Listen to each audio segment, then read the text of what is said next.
Good morning, students. Myself, Dr. Neelima Bharadwaj,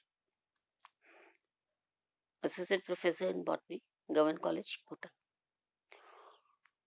This topic is for MSc SEM 3 students of Botany. Dear students, before discussing with the development of bryophytes, particularly the sporophyte, we will discuss about the progressive sterilization of the sporogenous tissue in bryophytes. It is quite interesting. There is an increased amount of sterilization, and this increases the capacity of the adaptation of the plants to the terrestrial habitat. For example, Rixia has insignificant and negligible amount of sterile cells, which is the beginning point of sterilization. Rixia is the member of the class Hepaticopsida, which is the primitive class of the bryophytes, and ending with Funaria, which is the member of the class Bryopsida, where the sterile cells are increased and the fertile cells are insignificant in amount. So we can say Rixia and Funaria are the two extreme examples of the progressive sterilization of the sporogenous tissues in bryophytes. It is seen as a progressive conversion of simple forms of markensials to complex forms of bryles. The simple type of sporogonium, which is seen in Rixia, here it divides periclinally at an early stage of 20 to 30 celled embryo and produces outer amphithecium and inner endothecium. The whole of the endothecium develops into sporogenous cells, while the amphithecium forms a protective jacket layer. Thus, most of the part of the sporogonium is produces spores, and the amount of sterile cells, that is the jacket layer, is almost negligible. But sometimes some cells become converted into nerve cells and take the nutritive function. In Rixia, the elaters are absent, and the nerve cells, which are very few in number, are considered as the forerunners of the elaters in the higher members of the bryophytes. Coming to Spherocarpus, the nerve cells are well established, and in Targonia, half of the sporogenous cells get converted into spores and the rest half into elaters, the which is the sterile cells. The course of evolution passing through them reaches to Markensia. We can say Markensia is much advanced in that the zygote divides transversely to form a lower hypobasal cell and an upper epibasal cell. The foot and seta, which is the sterile part of the sporogonium, develop from the hypobasal cell, whereas the capsule develops from the epibasal cell. Thus, we can say half of the embryo produces sterile cells directly and does not contribute to the spore producing cells, whereas the rest half contributes to the capsule. Very soon, the capsular portion differentiates into the amphithecium and endothecium. The amphithecium produces one cell thick protective sterile jacket layer, and the endothecium produces the spores as well as elaters. Elaters are present in Markensia, but they are absent in Rixia. Thus, the foot seta jacket layer and large number of elaters are the sterile cells.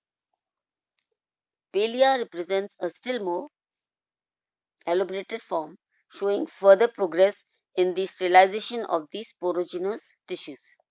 The zygote divides transversely into two cells, of which the lower cell does not contribute to the embryo. The upper cell divides transversely and gives rise to the fourth seta and upper cell to the capsule. Thus, the 3/4 part of the tissue is completely sterilized. In capsule, the sterile cells are jacket cells, elaters, and elatophore. The elatophore, which is a massive sterile tissue, is found attached at the base of the capsule. The presence of elatophore leaves a clue to the beginning of columella, which comes from the members of the class Anthoceratopsida. In Frulania, besides foot, seta, and sterile jacket cells, almost half of the cells of the capsule develop into elaters and elatophore, and half into spores. Among the members of Anthocerotales, the sterilization proceeds ahead to that of Palia and Frulania, where only 1/3 portion of the tissues differentiates into capsule and only a smaller portion of the capsule is fertile. In capsule, the amphithecium divides periclinally, forming outer jacket of the capsule, and the inner archisporal tissue, which is entirely divides periclinally, forming the endothecium. So, this point, the amphithecium giving rise to the archisporal tissue is entirely different from that of the members of the Hepaticopsida. It is derived from amphithecium. The whole of endothecium develops into sterile cells called columella. So, in Anthoceros, the sterile tissues are bulbous foot, several layers of capsule wall, central columella, and pseudoelaters. Here again, pseudoelaters take the place of elaters found in the members of Mertensia. The outermost layer shows marked advancement.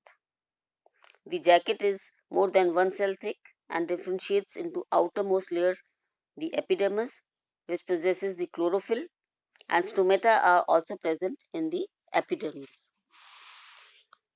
In sphagnum, which is the member of the Bryopsida, first there is formed a 5 to 12 celled filamentous embryo, of which few upper cells develop into capsule, while middle cells form foot and seta. The lower portion of the filament forms hostorium. In capsule, whole endothecium develops into the columella, which is similar to the members of the Anthoceratopsida members, whereas amphithecium divides to produce outer sterile jacket and inner archisporium, that is the sporogenous cells. The sporogenous cells arch over the columella and are arranged in 2 to 4 layers, that is, only a very little portion of the capsule forms the spores.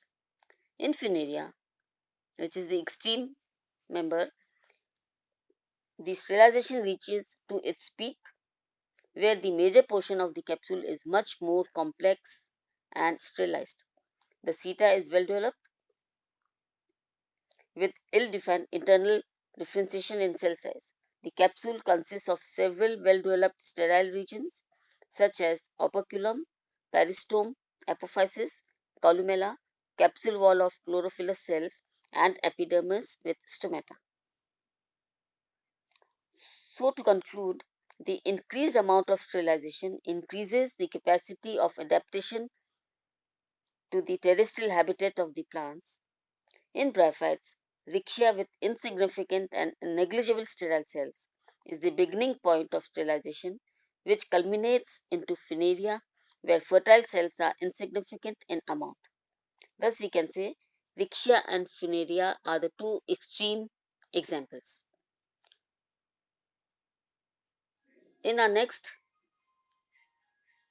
lecture, we will be discussing the development of the sporophyte in bryophytes, taking rhexia as an example. Thank you so much.